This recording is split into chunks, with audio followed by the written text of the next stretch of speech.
Bueno, pues buenas tardes. Bueno, empezamos el capítulo número 29 de lo que sería, de lo que es Hispal entre amigos. Y bueno, del grupo Hispal en esta ocasión nos encontramos con Maite Medina, con Paqui Álvarez y con Antonio Gil.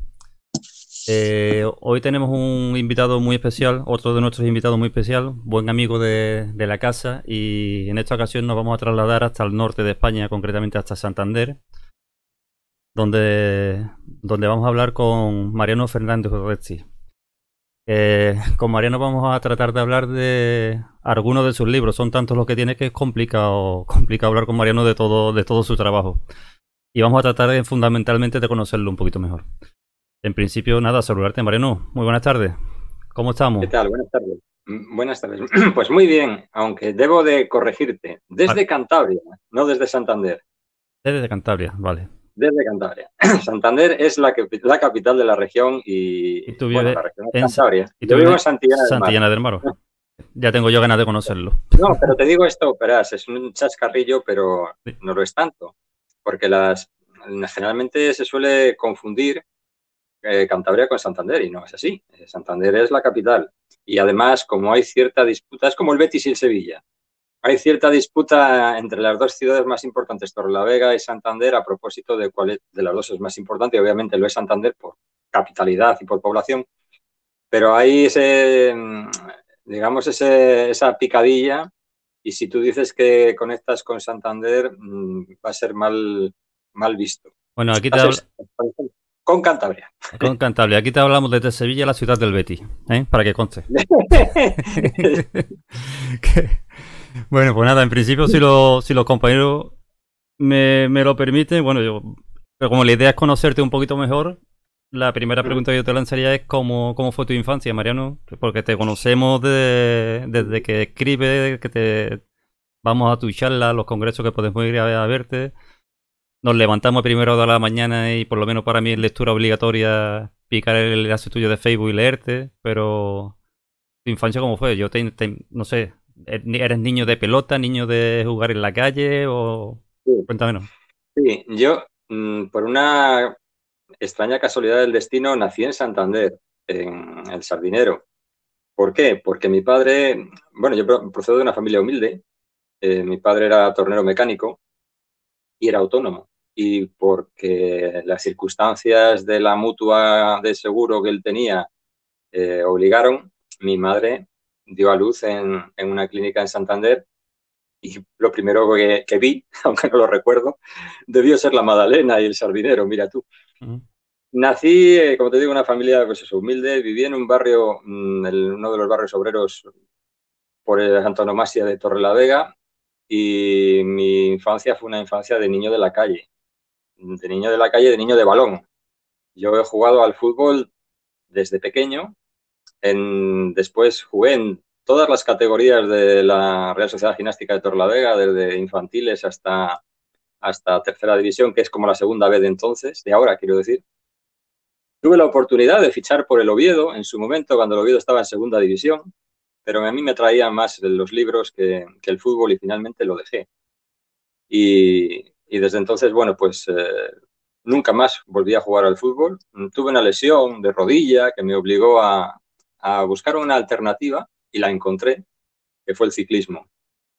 Tengo un hermano que es más pequeño que yo, y mi hermano corría en bicicleta con Óscar Freire, desde chiquitines, con el que fue después campeón del mundo. Óscar vivía al lado de nuestro y, bueno, pues se criaron juntos, y yo empecé a andar con ellos en bicicleta y hasta hoy.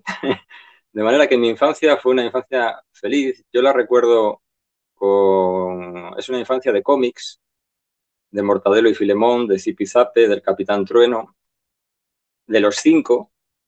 Leía cómics todos los sábados. Mi madre me traía, después de que hacía la compra, cómics, y yo he leído cantidades industriales. Mi pasión por la historia procede del Capitán Trueno. Le Ah, debo todo. pues muy bien. Maite, el micro, Maite. Ahora Ahora, Ahora perfecto. sí. pues le daba y no se activaba. Que yo te iba a preguntar precisamente eso, Mariano, que cuando te entra el amor por la historia, la afición por la historia. El Capitán Trueno, ya te digo. Para Sí. mí, yo tengo toda la colección del Capitán Trueno, de la versión en color, obviamente. Yo no había nacido cuando el Capitán Trueno empezó en blanco y negro, pero la versión en color la tengo encuadernada, está en casa de mis padres, y para mí viajar en los cómics con el Capitán Trueno, Sigrid, Crispin, Goliath, a distintos lugares de Europa, de Tierra Santa, todo aquello me fascinaba.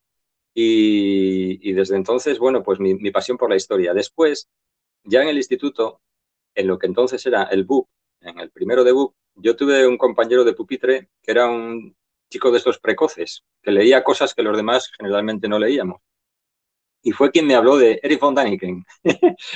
Entonces, yo que ya tenía, en fin, cierta pasión por estas cosas raras del misterio, pues me encontré en Eric von Däniken, cuyas teorías son cuestionadas y cuestionables, sin duda, pero encontré un punto en común entre la supuesta existencia extraterrestre y la historia, y aquello fue ya fascinante, en grado sumo, ¿no?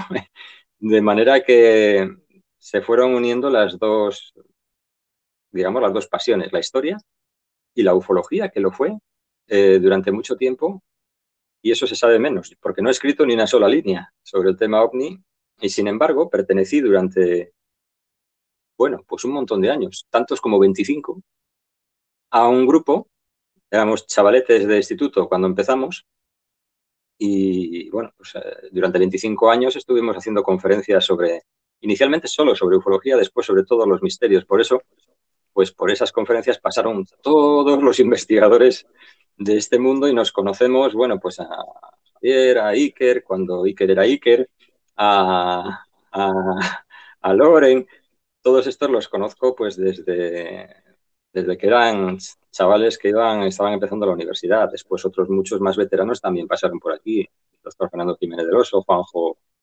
Benítez, en fin, todos. Pero como te digo, pues de ahí empezó un poco toda la pasión mía por estas cosas. Hola Mariano. Hola. A mí me encanta leerte cuando describes los paisajes en tus libros. ¿Sueles visitar todos los lugares para escribir con esa precisión? Intento. No siempre es posible porque algunas cosas pues me quedan a desmano. Por ejemplo, en La Espada del Diablo, en la última novela, pues es Kelly Michael, la isla está donde se desarrolla parte de la trama, donde en la película de la tercera entrega de la Guerra de las Galaxias está Luke Skywalker, ahí no pude ir. Pero otros muchos lugares sí que los conozco. Me parece que si es posible, pues hombre, le puedes ofrecer al lector una descripción más cálida, más, eh, no sé, más rigurosa de los escenarios y lo trato de hacer. Como te digo, no siempre es posible, pero si puedo. Además es una excusa para viajar a los sitios. O sea, mi mujer Marian, mis perros, primero Gandalf, luego Duende, ahora Benji, pues los embarco en las mismas aventuras que yo y aprovechamos las vacaciones para visitar muchos de los lugares que después van a ser escenario de las novelas o de los libros de ensayo, que también sucede. Incluso en algunos hasta apareces. Sí. En las novelas hacemos como Hitchcock. De vez en cuando se ve una pareja que tiene un pastor blanco suizo que se llama Duende. Aparecen 2 o 3 oportunidades, ¿no? Pero sí, me gusta porque me parece, en fin, era también una manera de homenajear a los perros, pero el gran homenaje a mis 3 perros y a los perros en general va a llegar muy pronto. Lo estamos esperando. Va a llegar muy pronto. Espero que en unos meses, aunque no es una novela sobre los perros, la presencia de los perros es fundamental. Yo, luego si queréis os cuento, pero yo tenía dentro de mi corazón la necesidad de escribir una historia que, de hecho, es una historia que comencé hace 8 años y ahora, tras la muerte de Duende, entendí que era el momento idóneo para hacer el homenaje que yo quería hacer a los perros por todo lo que yo les debo y por todo lo que les debemos los humanos. De manera que como os digo, bueno, espero que la novela, porque es una novela, pueda ver la luz pronto. Nunca he escrito una novela en la que yo haya llorado tanto escribiéndola y corrigiéndola.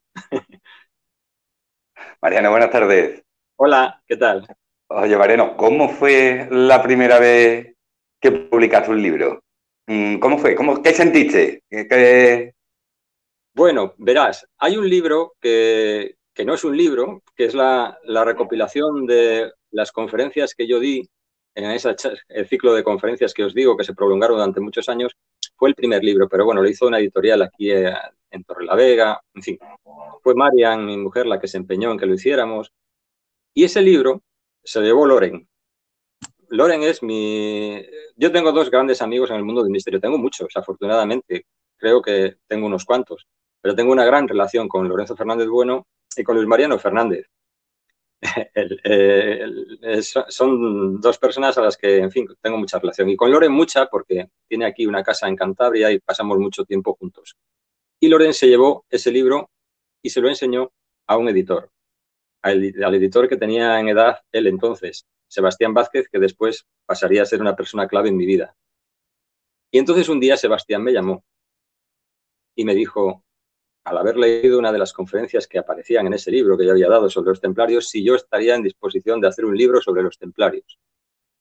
Y hombre, yo tengo que decirte que me entró vértigo, porque Sebastián Vázquez, yo lo sé, es una de las personas que más sabe de estos asuntos en España. Y le dije que sí.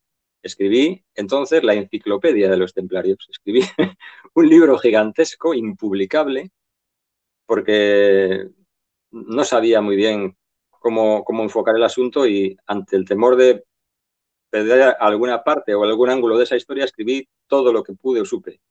Entonces Sebastián me corrigió, me dijo, hombre, esto hay que matizarlo, en fin. Y así surgió Los Templarios y la palabra perdida. Fue el primer libro. La sensación de tener el primer libro en tus manos es indescriptible. Y la sensación de tener el último igual. Yo sigo sintiéndome muy emocionado cada vez que me llegan los libros, porque me mandan siempre pues una caja de ellos y es una sensación inenarrable. Pero sí, es verdad que la primera vez, como todas las primeras veces o casi todas las primeras veces, pues hombre, sí, es muy especial. Fue un libro, además, que luego se vendió muy bien, hubo muchas ediciones, en fin, en España, le compró el círculo de lectores de Colombia, unas cosas muy extrañas, o sea que funcionó muy bien y significó pues mi entrada también en una editorial que sería clave en mi vida, edad. Teníamos el mismo editor, Iker, Loren, Javier Sierra y yo. Javier escribió entonces La España extraña, sobre Roswell también, Iker sus enigmas sin resolver y luego otros libros, y Loren también escribió allí Guardianes del Secreto, Crónica del Misterio, en fin, y yo que escribí un montón, porque escribí un montón de ensayos en edad, pero tenía una dificultad y es que edad no hacía novela, y a mí me tiraba mucho escribir novela, ¿no? Y finalmente me editaron una, El Talismán de Raciel, pero yo creo que lo hicieron por ser yo, o sea, porque si no, pero ellos no trabajaban eso. Me he enrollado, pero he tratado de responderte un poco cuál ha sido la trayectoria. Sebastián Vázquez ha sido para mí una persona clave, no solo en mi trayectoria como escritor, sino en mi vida. Me ha enseñado muchas cosas, aprendí de él muchas cosas. Mariano, estamos viviendo en estos días momentos difíciles, días complicados. Tú tienes un libro que se trata sobre Apocalipsis y la fecha del anunciado Apocalipsis ha sido subrayada en varias ocasiones con letras en negrita. Y aún esperamos que se cumplan algunas de estas fechas. ¿Tú crees que estamos viviendo ahora días apocalípticos? Bueno, Apocalipsis significa revelación. El concepto este del fin del mundo es un poco la cultura judeocristiana, sobre todo la cultura cristiana, la que lo aplica del modo este de el fin del mundo. Como yo decía en ese libro, hay un concepto lineal del tiempo en el mundo cristiano.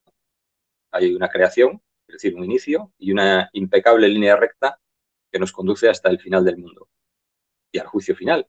En medio se supone que ha venido Jesús para redimirnos del supuesto pecado original. Es decir, una impecable línea recta. Pero no todos los pueblos tienen ese concepto lineal del tiempo. Hay pueblos, Teca, otros muchos, en la mitología antigua, que tenían el concepto cíclico del tiempo y decían que ya había habido distintos, entre comillas, finales del tiempo, cambios. Tal vez estemos en uno de esos cambios, no en el final de nada, sino en el comienzo de algo o en una transformación. Lo que sí es evidente es que hay, bueno, desde el punto de vista, ahora ya te hablaré como historiador, desde el punto de vista histórico, las cosas no suceden a las 12 de la mañana de un día en concreto. Los cambios se gestan. La Revolución Francesa no comienza el 14 de julio de 1789. Hay un germen, se va sembrando una serie de situaciones y de contextos socioeconómicos que al final llevan a los hombres a comportarse de una determinada manera en lo político o en lo cultural, en lo social. Y ahora es evidente que estamos en una situación como poco singular. No hablo solo del COVID, esto viene de atrás. Es decir, la destrucción sistemática del planeta, de los ecosistemas, la destrucción sistemática de las especies animales. Estamos, dicen, en la 6ª extinción de especies. Hemos perdido en los últimos años decenas, si no cientos de especies. Estamos deforestando el planeta, estamos contaminando los mares, destruyendo los ríos. Y es evidente, para mí al menos, que el planeta va a seguir aquí. Lo que no tengo tan claro es que sigamos nosotros, o por lo menos manteniendo el sistema socioeconómico en el que se basa este liberalismo capitalista voraz y además que no conoce límites, ¿no? De manera que yo creo que sí que estamos en un momento delicado de tránsito, pero yo no diría que esto va a ser en el 2012, ¿no?, que decían los aztecas, en el 2060, que decía la profecía de Isaac Newton. Estamos en un contexto que bueno, pues que provocará cambios. De hecho, ya los estamos viviendo en nuestro propio comportamiento ahora a consecuencia del famoso virus, ¿no? Ahora nos tenemos que ver de esta manera. En fin, no podemos saludarnos, no podemos tener una relación cálida como podíamos tener anteriormente. Todo esto está cambiando y seguramente va a dejarnos a todos huellas indelebles en lo psicológico, en lo económico es obvio. En fin, veremos. ¿Quién no lo iba a decir, verdad? Nos vimos en febrero que nos podíamos abrazar, tocarnos y ahora Claro. no podemos ni vernos siquiera. Hay una frase tuya muy buena, también, que te la escuché, que se la comentaste a Luis Mariano Fernández, que decía que la naturaleza se estaba ahora sacudiendo sus pulgas. Es posible que venga todo lo mismo, ¿no? Es posible. Yo creo que la especie, la nuestra, me refiero, está mutando y para mal, ¿no? Hay cosas que a mí me resultan incomprensibles. Por ejemplo, acabamos de ver el proceso electoral en Estados Unidos, país que es el referente en fin, por sus dimensiones, por su fortaleza económica. Y yo me pregunto cómo es posible que prácticamente hayan tenido los mismos votos un señor como Donald Trump, que es, en fin, maleducado, racista, machista, que ha tentado contra digamos, la ecología de medio planeta, sino de todo el planeta, que es, para mí, es la antítesis de lo que debiera ser un gobernante. ¿Cómo es posible, digo, que haya tantos millones de personas prácticamente que hayan votado a este hombre como al otro, que no le conozco, pero me da la impresión de que por lo menos no tiene todos estos defectos o no los tiene tan acentuados? Y no es lo malo que haya tantos millones de personas que hayan votado a este señor. No, es que le han votado porque se sentirán identificados con él, se sienten representados con él o por él. Entonces, bueno, yo creo que, pero es que no solo es esto, es que podemos alzar la mirada y mirar en Brasil, mirar en Francia, mirar en España, mirar en muchos lugares donde están sucediendo cosas que para alguien que haya estudiado historia, como es mi caso, y además dice historia contemporánea, pues tienen un regusto muy conocido. Aunque no lo haya vivido yo, tienen un regusto muy conocido. Los mensajes son mensajes ya dichos, son los mismos o parecidos perros, perdón por los perros, con similares collares. Y esto sí que me asusta, porque la experiencia anterior ya sabemos a dónde condujo al ser humano: a guerras, a sufrimiento. En definitiva, a mí me da un poco de miedo. Y yo esto, los que me conocen, saben que, y no soy un profeta, venía diciendo cosas parecidas desde hace un tiempo. Es decir, pero no por ser más listo que nadie, sino por recordar lo que había ocurrido en el pasado, porque en este caldo de cultivo de crisis económica, de paro, de desilusión, de carencia no te diré de principios, pero bueno, también puede ser, sí. Es el caldo de cultivo idóneo para la aparición de personajes como las hubo en los años 20 en Alemania, y ahora estamos en un contexto distinto pero parecido. Y a mí me da vértigo, me da miedo. Lo que oigo, lo que leo en las redes sociales, a veces a veces me sonrío y a veces te digo, me da miedo, ¿no? Escucho, por ejemplo, ahora, en este contexto del COVID, escucho que vivimos en una dictadura. Y yo me pregunto, ¿esta gente ha estudiado algo de historia? Es decir, ¿saben lo que realmente ha sido y siguen siendo en otros países las dictaduras? No digo que este gobierno sea ideal, ni que este lo haga bien, ni mal. No, me refiero al contexto, porque cuestionan un sistema que existe en este país con muchísimos defectos, probablemente muchos, pero no es una dictadura, hombre, por Dios. En la dictadura, en ninguna dictadura se les permitiría a toda esta gente que se expresa de esa manera en Facebook o en otras redes sociales hacerlo. En las dictaduras, a los cantantes como Víctor Jara se les cortaba las manos para que no pudieran cantar. En las dictaduras, a los poetas se les fusilaba en una pared anónima, como Federico García Lorca. En las dictaduras, otros poetas tenían que irse al Collioure, a Francia, en el exilio, como Antonio Machado. ¿De qué coño dictadura habla esta gente? Es fácil hablar, Imaya.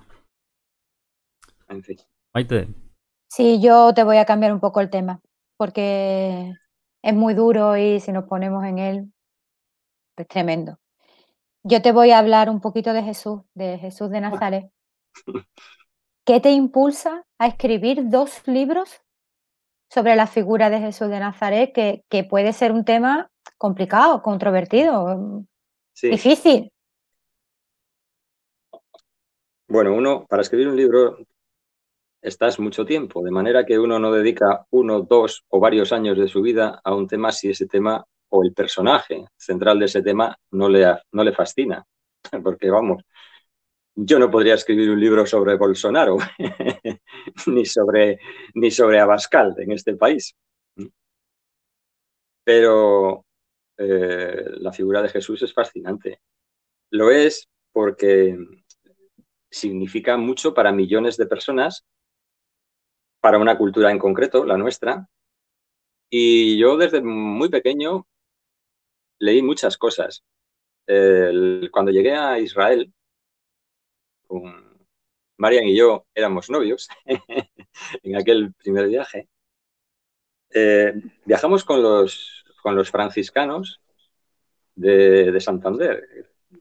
Bueno, los franciscanos en general tienen en Santander una parroquia y una agencia de viajes. ¿Por qué fuimos con los franciscanos? Porque eran y siguen siendo los mejores guías posibles. No porque yo tuviera una afinidad especial, porque precisamente cuando yo paso cerca de las iglesias generalmente suenan las alarmas. pero eran los mejores y siguen siendo los mejores guías. Bien, cuando yo llegué a Israel y nos enseñaban las cosas, los lugares, yo le decía a Marian y a otros que estaban con nosotros, ¿no? Aquello es tal, aquello es cual, aquello no sé qué. Y ya me preguntó un día un franciscano, ¿pero usted ha estado aquí alguna vez? Digo, no, en mi vida. Es la primera vez que vengo, pero me lo sé todo. Bueno, me lo sé todo. No me lo sé todo, pero todas estas cosas me las he leído tanto. Y entonces escribí aquellos libros sobre Jesús, pues porque me fascinaba la figura, porque creo que es una figura que está siendo, que no ha sido enfocada desde la historia, sino desde la fe exclusivamente. Para empezar, los evangelios son libros escritos desde la fe, y son textos partidistas. No son textos escritos desde una perspectiva objetiva, sino subjetiva, que es lícita, pero nos ofrece una imagen desdibujada, desenfocada del personaje. Para mí, o sea, siempre todo esto es mi opinión personal, que lógicamente no tiene por qué ser la correcta, pero bueno, es la mía. Entonces a mí me atraía todo aquello. Cuando llegué por primera vez a Israel y recorrí todo aquello, la impresión que yo saqué, pues, en fin, fue, ¿cómo decir esto sin parecer, sin ser hiriente?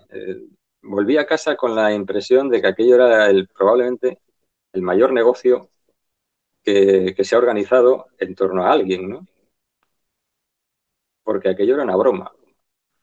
Por ejemplo, recuerdo la anécdota del campo de los pastores. El campo de los pastores donde presuntamente el ángel se aparece a los pastores y les anuncia el nacimiento de Jesús. Entonces, había tantos campos de pastores como vosotros queráis. Nosotros estábamos con los franciscanos y ahí, a unos metros, estaban los protestantes, a otros estaban los otros, cada uno enseñaba su campo de los pastores. Incluso el franciscano nos decía, creemos que el campo de los pastores auténticos es el de los protestantes. Pero claro, cada uno tenía el suyo.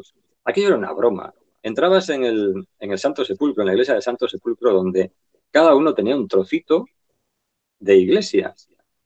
Entrabas por un lado estaban los católicos, por otro estaban los ortodoxos, por otro estaban los coptos, en otro lado estaban los... Bueno, yo era, mm, era la vida de Brian trasladada a la figura de Jesús. Vamos a ver, hombre, pero qué broma es esta.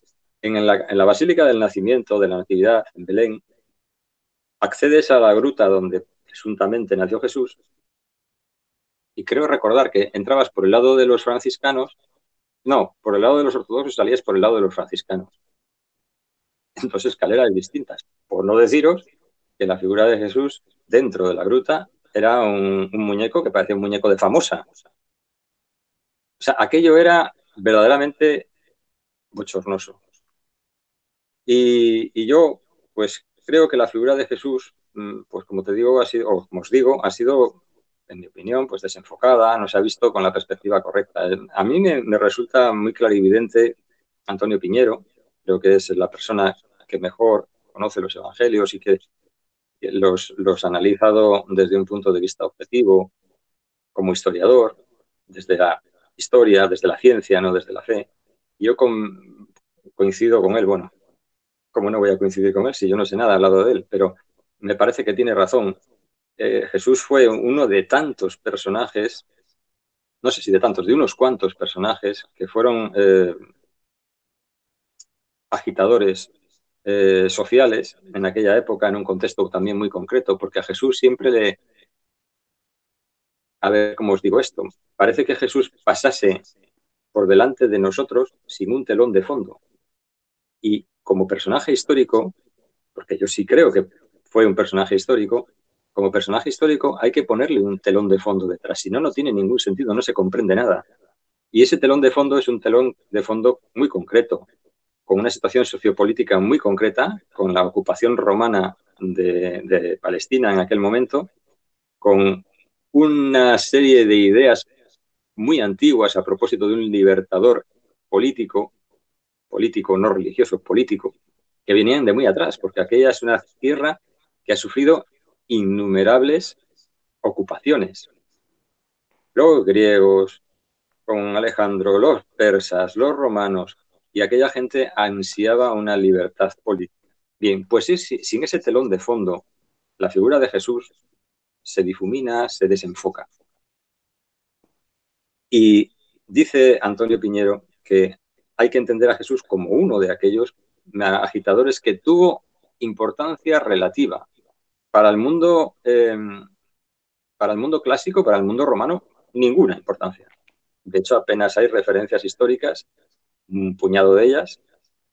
Para el mundo judío probablemente pudo tenerla, pero tampoco en exceso. Yo creo que hay dos Jesús. El Jesús de verdad y el Jesús inventado, que es el que ha llegado a nosotros. Son dos cosas distintas. Pero bueno, ya me estoy enrollando mucho. Ya veis que tengo pasión por el asunto. Bueno, yo te voy a seguir el rollo. A ver, nos dices que es uno de aquellos agitadores. O sea, a mí lo que me maravilla de la figura de Jesús es que fuese el Hijo de Dios o no. Es un personaje relevante en la historia, o sea, tiene un peso específico, ¿no? A ver, Jesús no. El Jesús de Pablo sí. A ver, son dos cosas diferentes. Jesús es un judío que habla solo para judíos y nada más que para judíos. Es, como dice Antonio Piñero, un fariseo heterodoxo, por decirlo de alguna manera. Había tres grandes grupos religiosos en aquel contexto, los fariseos, los saduceos y los esenios. Jesús estaría más próximo a un fariseo heterodoxo, es decir, para quien es más importante el espíritu de la ley que la letra de la ley. Por eso no es tan importante cumplir el sábado si el sábado se antepone a la necesidad del individuo. Entonces, ese es el verdadero Jesús histórico, el que predica en exclusiva para judíos y que delega después en su hermano Santiago, que cree que hay que preservar el mensaje para judíos. Ahora bien, llega Pablo y Pablo dice no, Pablo no conoció a Jesús, Pablo no tiene ni idea de cómo era la vida con Jesús porque no le conoció. Pablo, a propósito de Jesús, construye otro personaje distinto, que es ese que tú dices que ha tenido una gran trascendencia histórica. Son dos cosas diferentes, en mi opinión. Entonces, la influencia como personaje, o sea, como el personaje que marca un antes y un después, viene enfocado por la Iglesia, ¿no? Sí, si leéis los Hechos de los Apóstoles con calma, veréis que hay unas tremendas tensiones entre los distintos grupos de los discípulos, especialmente entre dos de ellos, entre el que representa a Santiago y el que después va a representar Pablo. Pablo debió ser un hombre muy inteligente, con una claridad para ver el futuro extraordinaria, y es quien dice, si el mensaje de Jesús se circunscribe al mundo judío, no tendrá la repercusión que tendría si lo ampliamos al mundo grecorromano, a los gentiles. Y para que el mensaje que era estrictamente judío tenga éxito en un contexto que no es judío, hay que modificar el mensaje y hay que modificar al personaje y hay que construirle una biografía ad hoc. Por eso ahí encontramos una serie de cosas que ya nos resultan familiares a quienes hayan conocido pues, la biografía de Osiris, la biografía de Mitra, etcétera, etcétera. Se añaden una serie de componentes que ya eran conocidos en el mundo grecorromano, fácilmente asumibles y digeribles, para que el mensaje, que ya no sé si es el mismo que Jesús decía o no, ya no lo sé porque ya me perdí, triunfe. El éxito del cristianismo, en mi opinión, no reside tanto en el mensaje del cristianismo como en la habilidad política de quienes lo vehiculizaron en determinados momentos. Es decir, si Constantino no abraza el cristianismo, probablemente la religión cristiana no hubiera tenido el clamoroso éxito que después tuvo. Es decir, fue una conjunción de política y de habilidad la que llevó al éxito. Y también hay que tener en cuenta una cosa. Yo recuerdo cuando yo estudiaba en el primer año de la carrera, teníamos latín, una de las asignaturas era latín, y los profesores eran todos muy pro romanos y miraban con recelo al cristianismo, y les entiendo, porque el cristianismo disparaba la línea de flotación del sistema económico vigente, que era el esclavismo. La idea aquella de que todos somos iguales, todos somos hermanos, obviamente chocaba frontalmente con la línea de flotación del esclavismo. Entonces, ahí hubo una serie de componentes que hay que tener muy en cuenta, políticos, económicos, etcétera, etcétera, para que finalmente triunfe un determinado pensamiento. Luego está la fe. Todo esto que yo estoy diciendo es la historia. Luego está la fe. La fe puede llevarte a ti y a muchas personas a lo largo de la historia a pensar que aquel hombre era el hijo de Dios y que su madre parió siendo virgen, a pesar de que en los textos evangélicos digan que tenía hermanos. Cada uno puede creer en lo que quiera si se siente cómodo con ello, pero la conversación tiene que quedar clara. ¿Estamos hablando de la fe o estamos hablando de la historia? Si estamos hablando de la historia, yo no puedo creer que ningún ser humano sea hijo de ningún Dios, porque es tener una interpretación tan humana de algo que nos trasciende, que resulta a veces sonrojante o a veces hilarante, no lo sé. Ese concepto de padre, hijo y tal, lo tenemos nosotros. Y se lo pretendemos ascribir a una entidad absolutamente desconocida como pueda ser Dios, ¿no? Y entonces construimos en nuestra mentalidad pues la idea de un hijo que viene, que no sé qué. Vamos a ver, si este hombre, Jesús, era el Hijo de Dios, ¿en qué ha cambiado el mundo desde que el Hijo de Dios vino al mundo? Valga la redundancia. Antes de él había amor, odio, guerras, arte, maravillas. Después de él hay amor, guerras, odio, arte, maravillas. Es decir, ¿cuál es el punto de inflexión? Para un tipo que vive en la Amazonia, ¿en qué cambió la llegada de Jesús al mundo? Nada. El tipo sigue por allí viviendo feliz. Yo creo que eso, que son dos cosas diferentes. Historia, por una parte, es decir, yo siempre digo que los libros de la historia están en un pasillo, en una estantería, y los libros de la fe están en otra. Y yo respeto profundamente la fe de cada cual, pero como historiador, yo a Jesús le veo de este modo. ¿En qué lesiona esto el mensaje que pudo dar? Pues depende. Hay una serie de cosas que, si es que las dijo, porque aquí tenemos, hay que recordar, mira, en este instante, para no ir más lejos, en este instante hay 500 confesiones cristianas distintas en el mundo. 500. No te hablo de hace 50 años, no, hoy. Hoy hay 500 confesiones cristianas diferentes. Cada una cree que tiene razón. Pues en la época de Jesús, bueno, después de Jesús, hubo todos los textos que tú te puedas imaginar y otros que ni siquiera sospechamos porque desaparecieron. De todos esos, la Iglesia aceptó 4, porque le pareció bien, porque le cuadraban. 4 que fueron escritos muchos años después de la vida del biografiado, teniendo en cuenta que no se tomaban, sepamos, ni notas, ni grabaciones, ni absolutamente nada, las posibilidades de que esos textos contengan al menos una mínima parte de lo que pudo haber ocurrido, pues son las que quieras conceder tú desde la fe. Pero desde la historia cuesta mucho trabajo pensar que es así. Y sí, es lo que yo hacía en estos libros, en los que mencionaba Maite al principio.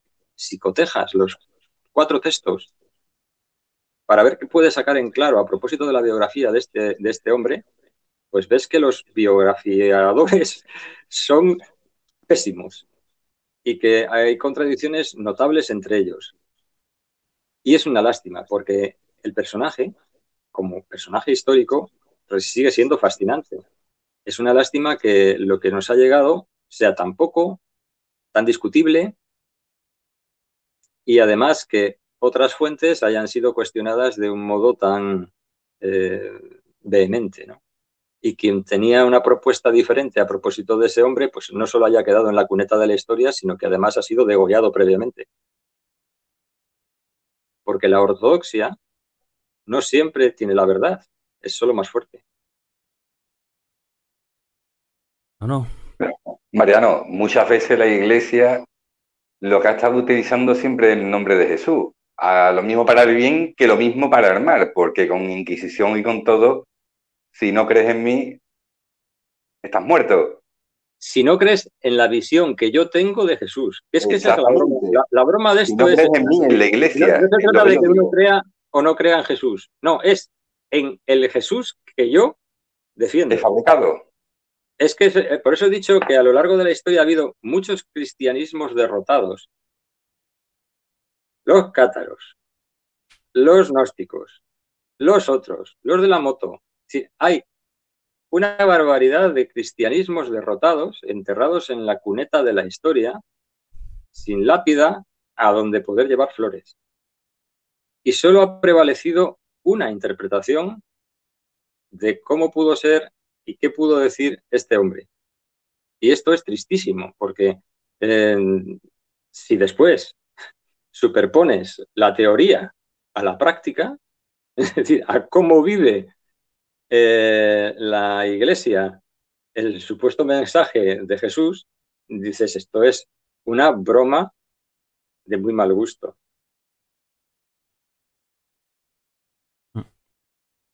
Mariano, hay un personaje dentro de la vida de Jesús que dio mucho que hablar y sigue dando mucho que hablar. Los judíos no contemplan el celibato como una virtud, precisamente es todo lo contrario. Entonces, ¿sería lógico pensar que el Nazareno estuvo casado y si fue así, fue María Magdalena su esposa? Pues no lo sé, porque tampoco estoy muy seguro si María Magdalena existió o no. Pongamos que sí. Lo que sí resulta evidente es que a pesar de la animadversión evidente que los 4 evangelistas tienen a las mujeres, la misma que evidente tiene la Iglesia hacia las mujeres, a pesar de esa animadversión, no les queda más remedio que mencionarla, a María Magdalena, en los 3 momentos que podríamos considerar claves centrales en la vida de Jesús, que son la unción, la crucifixión y la resurrección, hasta el punto de que María Magdalena es la primera mensajera de la supuesta resurrección de Jesús. De manera que ahora vamos a jugar con la idea de que en efecto fue un personaje real, en efecto estuvo en todos esos lugares. Si eso fue así, es evidente que esta mujer guardaba o tenía jugaba algún papel importante en la vida de Jesús.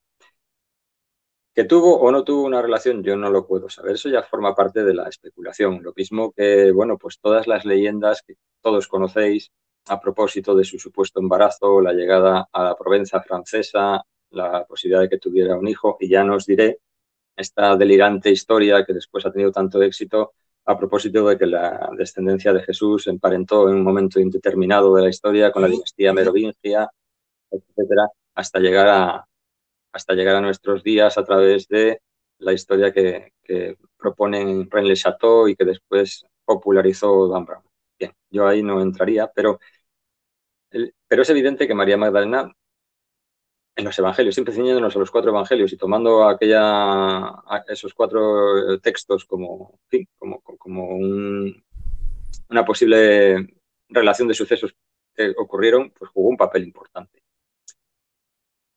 La pregunta que yo me hago es, ¿en qué se vería perjudicado el supuesto mensaje de Jesús por el hecho de que estuviera o no estuviera casado? Es que no lo entiendo. Imaginaos un gran filósofo griego o un gran pensador de otra índole que propone un comportamiento más ético, una manera de vivir más honesta a sus conciudadanos. ¿Qué importa que ese hombre esté o no esté casado? Todo esto hay que entenderlo como en un contexto muy concreto. Vuelvo a lo mismo. Las mujeres en aquella época eran ciudadanos no de segunda, probablemente de tercera. Es decir, su posición era la que era. Y la Iglesia actual es heredera de todo esto. Y a lo largo de los años, ha llevado a la exageración absoluta su animadversión hacia la mujer. Para empezar, el hecho de que una mujer dé a luz siendo virgen y siga siendo virgen después del parto, no solo no se sostiene, sino que es una broma. Pero sitúa al resto de las mujeres en un escalón, perdón, absolutamente ínfimo. Es decir, es imposible llegar a ser alguien como María, porque ninguna de las mujeres va a poder ser madre siendo virgen, antes y después del suceso. Es una cosa increíble. Entonces, luego, pues bueno, todo el tiempo, a lo largo de la historia, la mujer siempre ha sido maltratada por la Iglesia. Siempre. Llegaban a decir que no tenía alma, a decir unas cosas tremendas. Y por eso digo que si tú después coges el supuesto mensaje de Jesús y dices, pero ¿esto en qué se parece a lo que dice la Iglesia? ¿Qué broma es esta? Esto es como lo de los campos de los pastores que os decía antes. En fin, yo creo que en el fondo hay una tradición, yo siempre digo que hay una tradición milenaria, una tradición ancestral que actúa dentro del ser humano, que es más profundo que todos nosotros y que es nuestra verdadera esencia, ¿no? Y que a lo largo de la historia ha habido distintos hombres que han sido la voz de esa tradición, que han sido elegidos o llamados, o yo no sé qué. Pero todo esto está al margen de cualquier religión. Es decir, esa tradición ni siquiera está por encima de las religiones. porque las religiones no sostienen la comparación. En los objetivos de esa tradición que es milenaria, que hunde las raíces en lo más profundo, hasta en las cuevas de Altamira, si quieres, que las tengo aquí al lado, el objetivo es hacer ver a los hombres que la estructura de todo lo creado está en nuestro interior, que todo lo que está dentro se encuentra afuera y que todo lo que está en los cielos tiene su par en la tierra, ¿no? Y en el fondo, si os fijáis, si vais más allá de la anécdota de quién dice qué en cada una de las religiones, todas vienen a decir prácticamente lo mismo, ¿no? Porque esa tradición se encerró en símbolos, en objetos, en textos, y llegaron a nosotros de distinta manera, vehiculizados por distintas personas, interpretados de distinto modo, pero en la esencia son gotas de un mismo mar, un mar muy ancestral. Y Jesús propone una serie de cosas que son ya conocidas en el mundo mediterráneo, que eran conocidas en el mundo egipcio y en otros contextos. Y no importa quién las diga, lo que importa es lo que contienen. Y aquí el problema de la Iglesia y en fin, de todo esto es que desenfocan el asunto. Es decir, lo importante no es el mensajero. Pero aquí sí le han convertido en importante al mensajero porque le han hecho hijo de Dios, nada menos. Y ya no importa tanto lo que dijo el mensajero como el propio mensajero, hasta el punto de que lo que dijo el mensajero les importa un bledo, porque si hicieran caso a lo que dijo el mensajero, su comportamiento histórico, el de la Iglesia, no habría sido el que fue. Yo voy a ser otra vez la que te cambie de tema. Vale. Me va a tocar otra vez. A ver, yo voy a pasar a los templarios, que a mí esto sí que me encanta. Han estado de moda, se ha escuchado hablar mucho de templarios, todo el mundo tiene en la mente los templarios, pero yo creo que en verdad muy pocos saben quiénes eran estos monjes guerreros. ¿Quiénes eran los templarios, Mariano? Pues mira, fueron, como bien has dicho, monjes y guerreros. No sé si el orden es el correcto o es a la inversa. Fueron ambas cosas, pero sobre todo fueron monjes.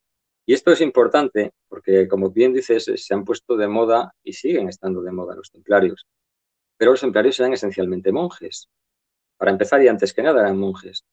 Por tanto, la obediencia, la pobreza y la castidad eran los tres principios que debían regir su vida. De manera que todo lo que no sea pobreza, obediencia y castidad no serán monjes y por tanto no serán templarios. Otra cosa. Y luego eran guerreros. ¿Por qué? Porque vivieron en un contexto muy concreto. Es el contexto que podemos denominar el de las cruzadas, que abarca desde el siglo XII al siglo XIV, a comienzos del siglo XIV, que es cuando la orden es disuelta por el Papa de turno. En ese periodo de 2 siglos, esta organización, esta orden de monjes y guerreros, consiguió tener una extraordinaria fuerza religiosa, para empezar, política y económica. Alrededor de ella, como sabéis tan bien como yo, pues bueno, pues hay toda una suerte de leyendas a propósito de si realmente eran poseedores de un secreto extraordinario, de un tesoro, cuál fue el objeto que llevó a quienes la fundaron a fundar esa orden. Los que habéis leído mis libros, pues sabéis que yo hago una propuesta. Creo que dentro de esa orden que se fue agrandando con el paso del tiempo, pues había un núcleo como en todos los grandes grupos. Me explico. Es decir, en los partidos políticos es evidente que el concejal que vive en un pueblecito no tiene el conocimiento de las cosas que suceden en el partido, lo mismo que los que forman parte de la dirección del mismo, que probablemente residan en Madrid. Pues en el caso de los templarios sucedía igual, en mi opinión. Creo que eran depositarios probablemente de un secreto, un núcleo muy reducido de ellos, y otros muchos no tenían la menor idea. Es muy probable que lo mismo que sucede en las ceremonias religiosas hoy en día, en las misas, que la gente actúa, los que van a misa hacen una serie de gestos, de mudras, y dicen una serie de cosas, de mantras, y no tienen ni puta idea de lo que están haciendo, ni puta idea, pero lo hacen de una manera mecánica, porque un ritual se compone de una serie de cosas muy medidas y muy precisas, pero ahora se hace de una manera consuetudinaria, la gente se agacha, se arrodilla, se levanta, hace para acá, para allá, pero no sabe exactamente cuál es el propósito último, o cuál era en su origen el propósito último de todas esas cosas. Pues así sucedía con la Orden del Temple. Muy probablemente en la ceremonia de ingreso se decían y se hacían una serie de cosas que, vistas desde una perspectiva ajena a lo que allí se cocía, podía ser interpretado de una manera muy diferente. Y cuando llegó el momento en el que fueron juzgados y condenados por una serie de cosas, la mayor parte de ellas o todas ellas sin ninguna prueba que pudiera sostenerlas, en los interrogatorios, no diré sumarísimos, sino tortura, pues la gente llegó a confesar que había matado a Kennedy y a interpretar aquellas ceremonias de ingreso de un modo que podía invitar al inquisidor a interpretarlas como le diera la gana. Porque un beso puede tener un sentido y un beso puede tener otro sentido, según quién lo mire y según el interés que se tenga a la hora de interpretar el acto. Así son las cosas. Entonces, bueno, pues los caballeros templarios fueron, como os digo, eso, una orden de caballería, una orden monástica, muy vinculada al Cister, muy vinculada a Bernardo de Claraval, que era el hombre, una de las mentes más brillantes de la época, de aquel comienzo del siglo XII, estamos hablando de 1118, cuando se crea supuestamente esta orden de caballería, y como os digo, pues bueno, muy vinculada a lo que había sido Citeaux, el Cister, la primera de las grandes abadías del Cister, donde Esteban Harding, que fue entonces el segundo abad de esa orden del Cister, pues había puesto en marcha un proyecto, en mi opinión, un proyecto que contenía un componente, vamos a llamarle arqueológico, que hizo que antes de que se formara la Orden del Temple, antes de los famosos 9 caballeros que fueron a Jerusalén en 1118, hizo que un conde, el conde Hugo de Champaña, con quien Esteban Harding y el propio Bernardo Claraval tenían una extraordinaria amistad, viajara previamente a Jerusalén en 1104 y 1114, tal vez a corroborar, tal vez a cerciorarse de que algo que se había traducido en Citeaux y que había requerido la presencia de rabinos judíos para ser interpretado, pues era real. Y después llegan estos primeros monjes y permanecen allí unos años, 9 dicen, probablemente buscando algo que después fue posiblemente el gran secreto templario, pero que, como os decía antes, en mi opinión, solamente un grupo de ellos, un grupo muy reducido, sabía de su existencia. Con el paso del tiempo la orden se musculó, tenía muchos brazos, tenía mucha fortaleza, tenía mucho dinero porque requería muchas donaciones, supieron gestionar muy bien las tierras que recibían, crearon elementos que permitieron sustentar todavía más esa economía, como la letra de cambio, etcétera, etcétera. Y finalmente su propio crecimiento les hizo perder posiblemente la perspectiva, se ganaron la antipatía de los obispos, porque insólitamente las bulas papales habían determinado que solo rendían cuentas al Papa, no a los obispos locales. Podían tener sus propias iglesias, sus propios capellanes, en fin, una iglesia dentro de la iglesia. De manera que se granjearon la antipatía de la iglesia por una parte. La antipatía de buena parte del pueblo por su soberbia, por su altanería, que les llevó también a cometer errores militares tremendos, como el de los cuernos de la batalla de los cuernos de Jatín o el de la Forbí, por ejemplo, que yo menciono en la novela La espada del diablo. Y desde luego antipatías políticas. Había reyes, como el de Francia, que estaban endeudados hasta los ojos con la Orden del Temple. En fin, todas esas cosas pues coadyuvaron a que finalmente la orden fuera disuelta. Mariano, ¿en qué consistía la ceremonia de iniciación? Yo no estuve allí. Vaya. Algo sabrás, algo sabrás. No, bueno, yo aquí en La espada del diablo menciono como este chico, mi protagonista, William de Yorkshire, se ve sometido a esa ceremonia en la que en principio no hay nada o no había nada raro. Es decir, bueno, pues dos templarios veteranos lo llevaban aparte, le preguntaban si realmente estaba dispuesto a ingresar en la casa, es decir, en la orden. Si era así, pues iban este hermano sí está dispuesto a entrar, en fin, luego se le iban a hacer una serie de preguntas, si estaba o no estaba casado, obviamente no podía estarlo, si había pertenecido a otra orden de caballería, etcétera, ¿no? Iban respondiendo las preguntas según un ceremonial establecido, del cual todo el mundo conoce, porque yo no he inventado nada en la novela, ¿no? Es lo que he leído. Y en principio, como os decía, pues no hay nada extraño. Se ha hablado de eso, de un beso, pero es que el ósculo, el beso, formaba parte de la ceremonia de vasallaje en la Edad Media. Vamos a ver, la sociedad medieval estaba estructurada de un modo piramidal. Los más pobres rendían vasallaje a los demás arriba, y estos a los demás arriba, y estos a los demás arriba. Y esas relaciones de vasallaje tenían un ceremonial. Se sellaba una carta de compromisos, es decir, yo me comprometo a cambio de que usted se comprometa a, y se hacía un juramento solemne de que tal cosa se iba a cumplir por parte de uno y de otro. A veces se sellaba con el ósculo, con un beso, como una rúbrica, como el apretón de manos. Por eso yo decía antes que el beso puede ser interpretado como uno quiera. Si tú lo quieres interpretar como un acto libidinoso entre dos hombres, pues bueno, es tu problema. Pero eso no tiene por qué ser así realmente. ¿Y dónde se daba el beso? Podía darse en la boca, podía darse en algunas ceremonias en la base de la columna vertebral. O sea, más arriba del culo, hablando claramente, algunos dicen. Pero ¿qué pasa ahí, en esa zona, que es la base de donde la Kundalini, según los orientales, se asienta? Es decir, todo esto es en función de cómo tú lo quieras interpretar y de cuáles son tus intereses para hacerlo. Y en principio, pero claro, luego se ha hablado de una ceremonia secreta y de una regla secreta del temple.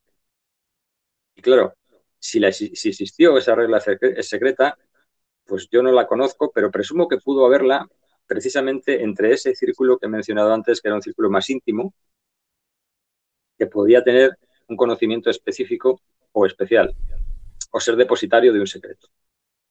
Entonces yo no lo sé. Supongo que, como en todas las órdenes iniciáticas, pues probablemente podía haber alguna cosa de esas características, pero bueno, que no pasa nada. Pero si en aquel momento estaban los teutónicos, que también era otra orden de caballería, estaban los del hospital de Jerusalén, que también eran otra orden, ¿no?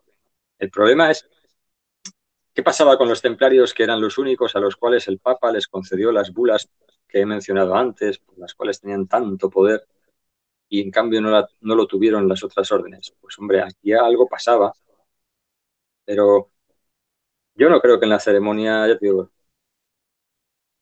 pasa a ser una cosa muy rara, digo yo. Bueno, Mariano, y teniendo voto de pobreza, ¿por qué le gustaba tanto el poder, el dinero? Tanto que incluso el Papa le llegaba a deber dinero y fue su fin. Bueno, porque, a ver, hay una cosa que no debemos olvidar. Para hacer la guerra hace falta dinero. Entonces, mantener todos los hombres que tenía el temple en Otremar, como más allá en el Mediterráneo, hacía falta dinero. Y para tener dinero hacía falta medios para obtenerlo. Entonces, la agricultura, por ejemplo, las encomiendas templarias en Francia eran más bien una granja que un centro militar. Tenían tierras, tenían bosques, tenían miel, tenían apicultura, ¿eh? Como en mi novela, tenían ganado. Entonces, ellos recibieron también donaciones. Había gente que donaba pues una cesta con huevos o una gallina, o incluso hubo reyes que donaron reinos, o hubo gente que donó tierras. Entonces ellos inventaron la concentración parcelaria, que es la posibilidad de intercambiar tierras dispersas para concentrar y de esa manera explotar mejor las tierras. Eso les hizo ser fuertes económicamente, pero es que no debería de asombrarnos tal cosa, porque todas las abadías, todos los prioratos en aquella época también eran señores, pues eran señores feudales, tenían a su vez vasallos que trabajaban las tierras a cambio de una cantidad de la cosecha, pero el resto iba para la abadía. Es decir, el mundo estaba formado así, montado así, y hoy sigue montado así. Si alarma, si escandaliza que los templarios fueran poderosos económicamente, ¿qué quieres que te diga yo de lo que sucede en el Vaticano? Mariano, nosotros ahora cuestión de una semana, de un par de semanas, estuvimos hablando con don Julio Marbizón y tratamos el tema con él de la Sábana Santa.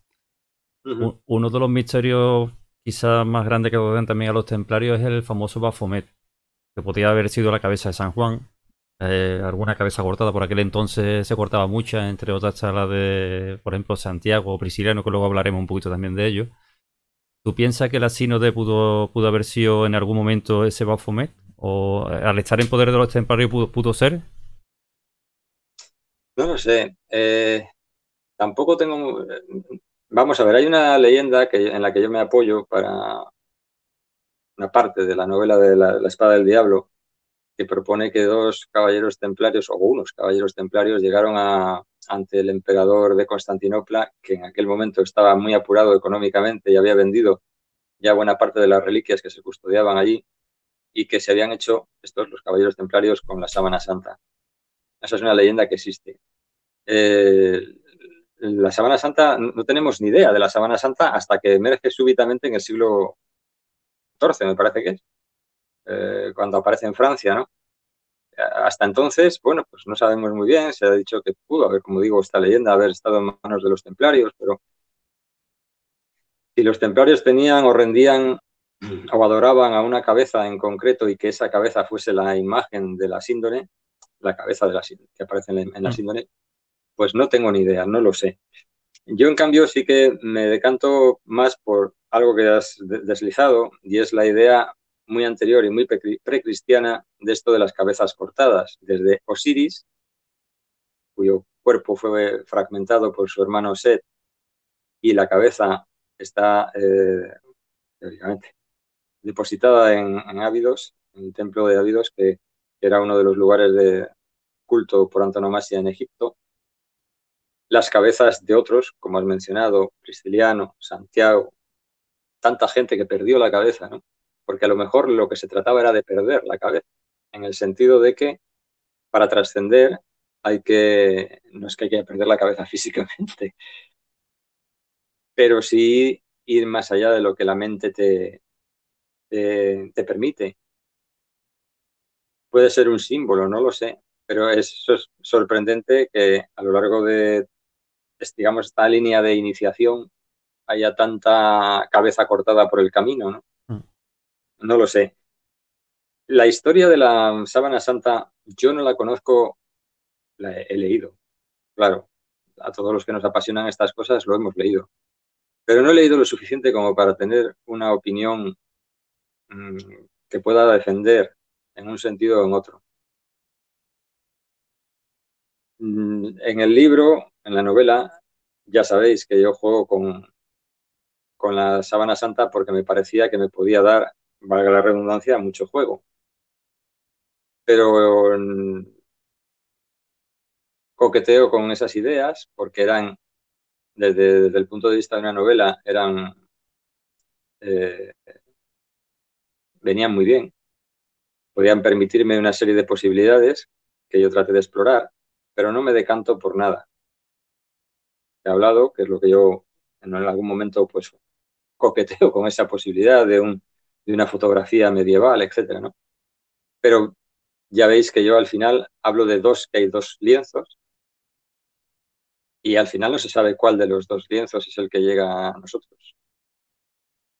No sé. Yo no puedo pronunciarme sobre la Sábana Santa de una manera honesta, porque ni siquiera la he visto, a pesar de haber estado cerca de Turín, ni siquiera la he visto, y no sé qué decir. No sé qué decir. Creo que hay elementos que pueden permitir a las personas que tengan fe, les puede permitir creer que esa figura es la de Jesús, y creo que hay elementos científicos que podrían permitir pensar que es una pieza textil de aquella época, y luego hay argumentos que difieren de esta posibilidad. Pero yo, en este instante de mi vida, no puedo decir nada. Mariano, a causa de un videojuego, no me acuerdo si se llama Assassin's Creed o una cosa así, que también hay una película después sobre este videojuego, hay una falsa creencia de la relación que tenían los templarios con los asesinos. ¿Cuál era en verdad esa relación? Tuvieron una gran relación no solo con ellos, sino con muchos, con bastantes elementos del mundo islámico oriental. Había un momento en el que incluso los grandes dignatarios del temple en Tierra Santa vestían al modo oriental. Conocían el árabe, hablaban en árabe, se orientalizaron en sus maneras y en sus costumbres.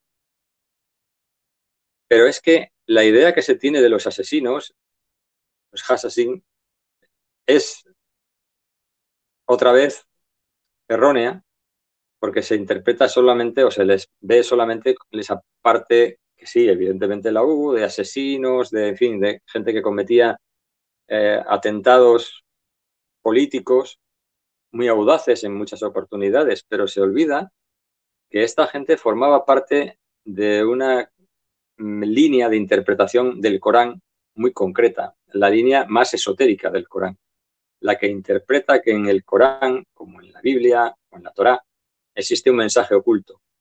Y esa línea mística es la que encarnaban estos individuos. Eran, digamos, tenían como referente al llamado Viejo de la Montaña, en la fortaleza de Alamut, y eran, como os decía, la parte más esotérica del Islam.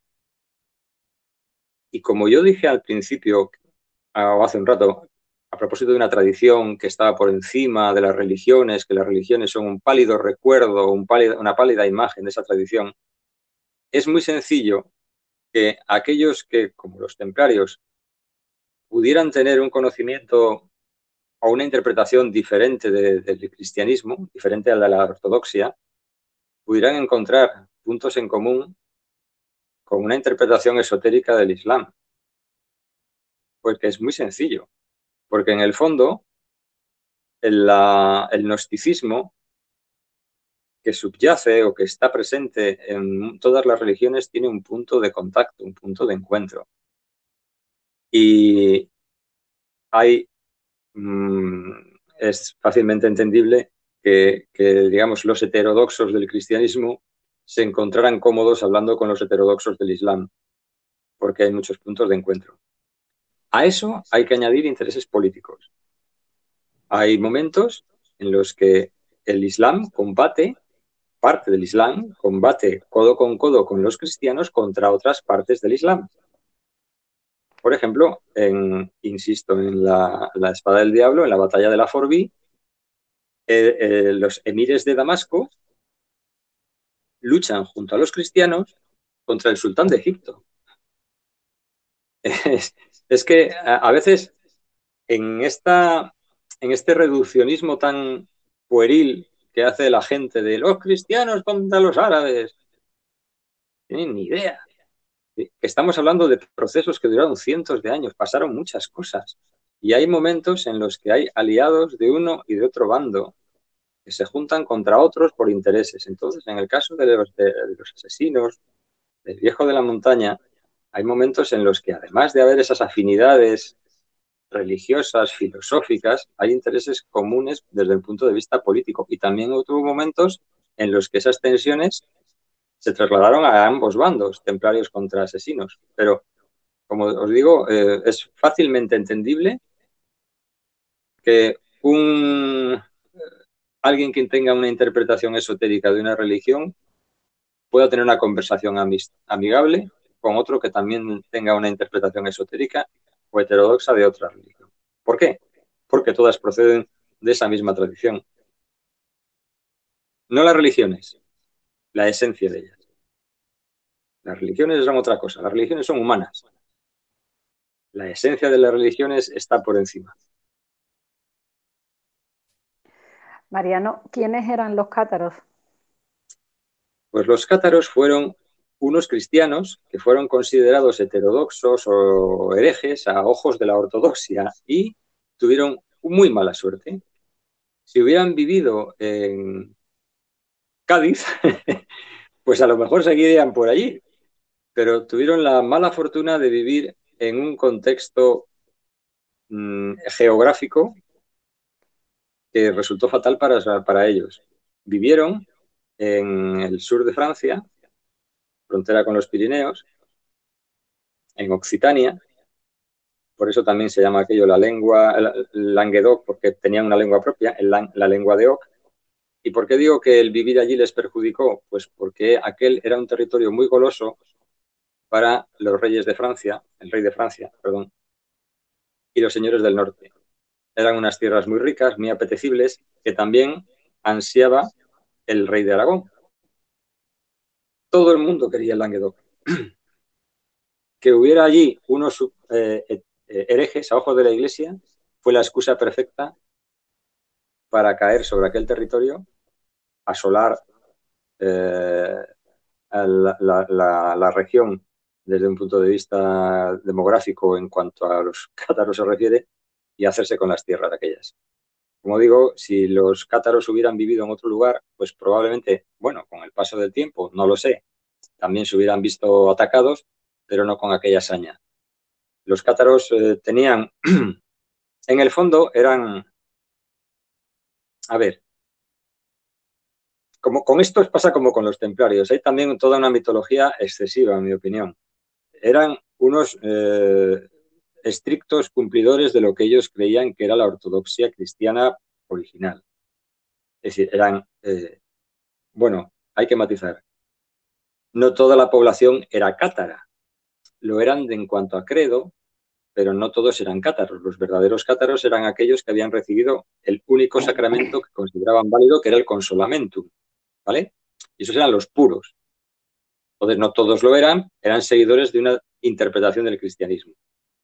Estos, los puros, los que habían recibido el consolamentum, vivían de una manera muy rigurosa, eran extremadamente pobres, cumplían aquello que predicaban, y eso, claro, era un contraste tan violento con lo que hacía la iglesia convencional que la población se decantó por seguir a estos, que además incluían en el culto la posibilidad de que las mujeres pudieran ejercerlo, que tenían una importancia notable las mujeres dentro de esta interpretación del cristianismo, que rechazaban la autoridad del Papa, que rechazaban la existencia del infierno, que rechazaban el pecado, que tenían una visión maniquea, y ahora explico esto, de lo que es la realidad. Y aquí podrían entroncar fácilmente con los templarios y tal vez incluso hasta con los asesinos. Me explico. La idea de que hay dos fuerzas antagónicas que se disputan todo lo creado desde el principio de los tiempos es común a muchas tradiciones, a muchas religiones. Los maniqueos, los seguidores de Mani, creían eso. Hay una fuerza del bien, una fuerza del mal, la luz y las tinieblas. ¿Qué decían los cátaros? Pues lo que decían los gnósticos, lo que habían dicho toda esta gente antes que ellos, pues que todo lo material forma parte de las fuerzas del mal, de la oscuridad, y lo inmaterial es espiritual. De tal manera que las relaciones sexuales no eran aceptadas porque con las relaciones sexuales podrían nacer nuevas personas y todo lo material, incluidas las personas, son producto del mal. Por extensión, Jesús no podía ser, en modo alguno, un ser humano convencional. Es decir, la esencia espiritual que anidaba dentro del cuerpo de Jesús solo había encarnado de una forma aparente. Y por tanto, tampoco había muerto exactamente, sino que lo había hecho solo en apariencia. De tal manera que la cruz, para ellos, para los cátaros, no tenía ninguna simbología especial, es decir, no tenían ningún tipo de veneración a la cruz. Les importaba un bledo la cruz y todas las reliquias, porque todo era material. ¿A dónde me conduce a mí? Esto ya es a mí. ¿A dónde me conduce esto a mí? Pues a pensar que los cátaros no podían custodiar en Montsegur el gran secreto que algunos dicen que era la copa de la última cena, porque las copas y el resto de las reliquias, como acabo de decir, les importaban un carajo. Tendrían que tener, si tenían, un secreto diferente. Y estos fueron los cátaros. Tenían, como os digo, una serie de interpretaciones de la religión cristiana tremendamente incómodas para la Iglesia, obviamente, y finalmente cayó sobre ellos el peso de la Iglesia, en forma de soldados papales y soldados del rey de Francia reclutados en el norte del país. Todos anhelaban aquellas tierras muy ricas, el rey de Aragón, Alfonso también, y se montó la Marimorena, la llamada Cruzada Albigense, que finalmente pues acabó con la muerte de muchísimas personas. Hubo matanzas sonoras en algunos puntos, en Besiers, en fin. Y a todo eso se une la mística del Grial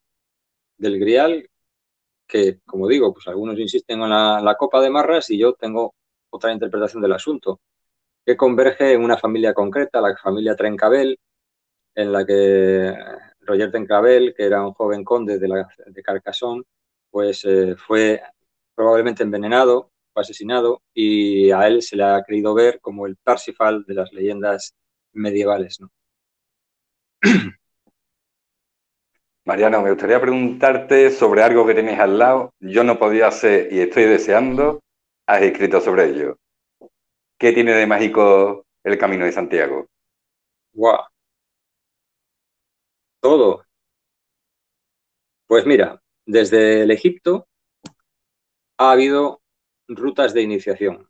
En Egipto había una, Sebastián Vázquez, ese editor que yo tuve en edad, al que tanto debo, escribió un libro precioso, magnífico, que os recomiendo, El Tarot de los Dioses Egipcios, y en él plantea cómo ya en Egipto había una ruta, una peregrinación por distintos templos. En cada uno de ellos el peregrino incorporaba a su mochila espiritual las virtudes de cada uno de esos dioses. Aquella ruta se hacía, como he dicho, a lo largo del Nilo, que los egipcios conocían como la Vía Láctea. Y la Vía Láctea es como se conoce también, o se conocía en la Edad Media, al Camino de Santiago. Y no hay nada más egipcio que Galicia, donde los muertos y los vivos conviven todo el rato con una naturalidad pasmosa. Peregrinaciones de ataúdes, la Santa Compaña, lo que tú quieras. Pero a eso se une otra similitud. Los egipcios tenían siempre el miedo de que cuando atardecía y moría el sol, un monstruo devorara el sol y no le permitiera salir al día siguiente. Y el sol siempre moría por el oeste. Tiene esa cosa, que lo hace así siempre. Y renace por el este. Entonces, el lugar a donde iba a morir el sol era el lugar de la muerte, de los muertos, a occidente. Y las grandes peregrinaciones, si os fijáis, los grandes movimientos poblacionales siempre van hacia el oeste. Los unos, los otros, todos van hacia el oeste. Los inmigrantes que llegaron a Estados Unidos para ocupar y arrasar a aquella gente.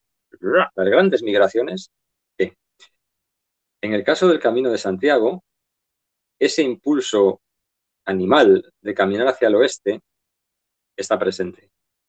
Y hay unas grandes similitudes con lo que he dicho antes, con esas grandes rutas de iniciación ancestral.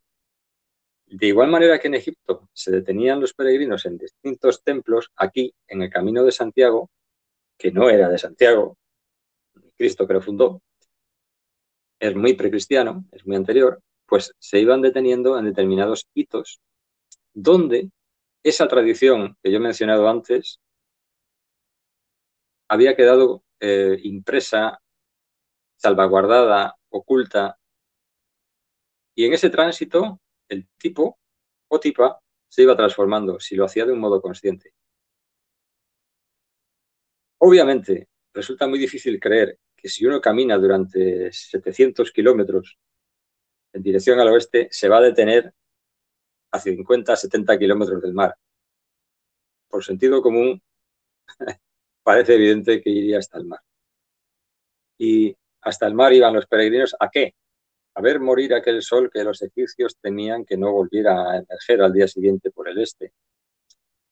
Es un camino de transformación, es un camino iniciático. Quien haya hecho el camino de Santiago una vez, quedará marcado para siempre. Y necesitará, no querrá, no, necesitará volver a hacerlo. Doy fe. Yo lo he hecho un par de caminos. Yo sé que tú has hecho varios también. Sin embargo, lo curioso, Mariano, es que el camino de Santiago, que verdaderamente finaliza en Finisterre, en el fin del mundo, la gente va, pero va fundamentalmente por ver la tumba del apóstol. ¿Y verdaderamente, Claro. verdaderamente está allí el apóstol, Mariano? ¿O es... Santiago ni vino aquí.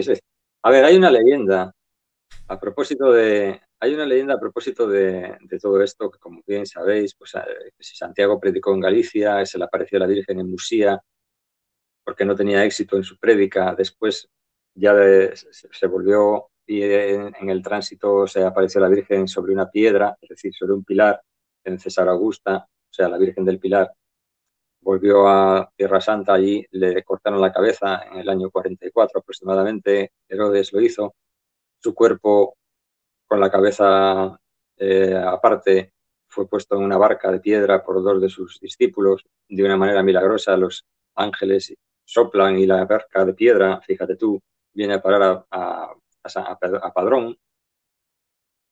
Entierran a Santiago y a sus dos discípulos también, y mucho tiempo después Pelagio, un monje, en el año 800, no me acuerdo ahora, ve unas luminarias en el cielo y interpreta que allí hay algo extraño, se excava, allí aparecen las tumbas de estos tres hombres, sin ningún CSI de por medio, se determina que aquellos son quienes son y no otros, y ya está montado el tinglao. Pero no se podría entender sin el contexto político, insisto, lo mismo que con Jesús y lo mismo que con todas las cosas, porque todos somos humanos y vivimos en un mundo concreto, sin entender que estamos en el contexto de la incipiente reconquista, por llamarla en términos populares, de la península ibérica, donde el Islam tiene ocupado pues prácticamente las 3/4 partes de la península, y hay una resistencia política y religiosa en el norte que precisa armas, pero no solamente armas de acero, no solamente músculos, sino también un motor espiritual al cual asirse. Y el Camino de Santiago, o la supuesta tumba de Santiago, se lo ofrece. ¿Quién está enterrado en Compostela? Pues se ha propuesto que Prisciliano, este monje que vivió en el siglo IV y que hizo una mezcla bien curiosa de esoterismo cristiano, de gnosticismo egipcio, y el resultado de aquella tortilla fue de un sabor muy desagradable al paladar de la iglesia, y en cambio exquisito al paladar de muchísimas personas que le propusieron y le auparon a un cargo tan importante como el de obispo, pero que finalmente fue acusado, juzgado y decapitado en Treveris, en la ciudad de Treveris, y sus discípulos, cuenta una leyenda, trajeron su cuerpo, también sin cabeza, por una ruta que bien pudiera ser similar a esta, la del Camino de Santiago, y hay quien dice que es el que está enterrado en Compostela, otros dicen que está enterrado en Astorga, en fin. O puede que no esté enterrado nadie en ninguna parte.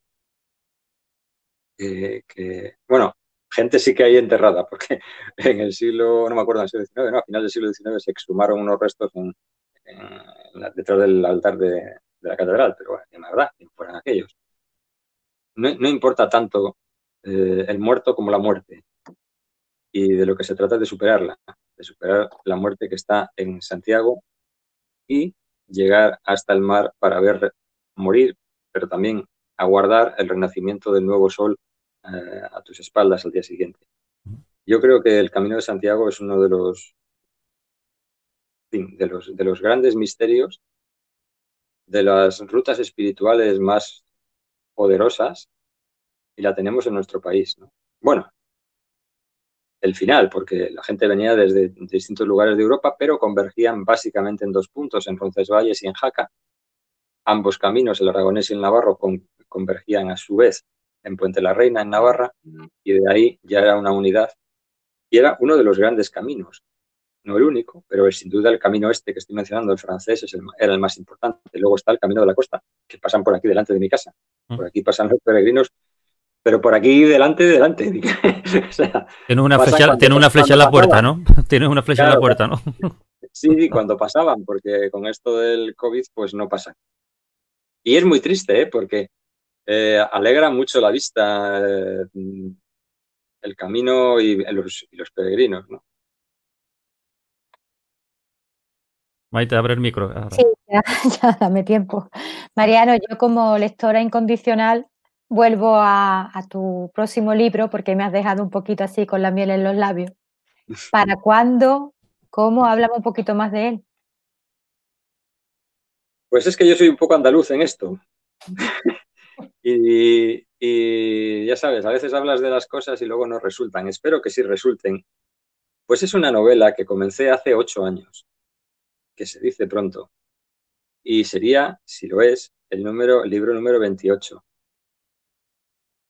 Y es la novela que escribí inmediatamente después, comencé a escribir inmediatamente después de escribir Las violetas del Círculo Sherlock. Y sucede que, bueno, el mundo editorial es también un negocio. Las violetas del Círculo Sherlock funcionó muy bien esas novelas, se hicieron varias ediciones, se convirtieron en bestseller o pequeño bestseller. Y a mí, los distribuidores, digamos que me adjudicaron o me etiquetaron como un determinado novelista al que las novelas relacionadas con misterios de otros escritores, etcétera, pues tenían éxito. Y esta que yo quiero sacar ahora era totalmente diferente. Y el cambio era tan brusco que me sugirieron que en este momento no. Por eso la siguiente fue La tumba de Verne. Y la siguiente fue Agatha. Y la siguiente fue Becker. Y la siguiente fue Dickens. Y la siguiente ya no. Ha sido La espada del diablo, que es totalmente diferente.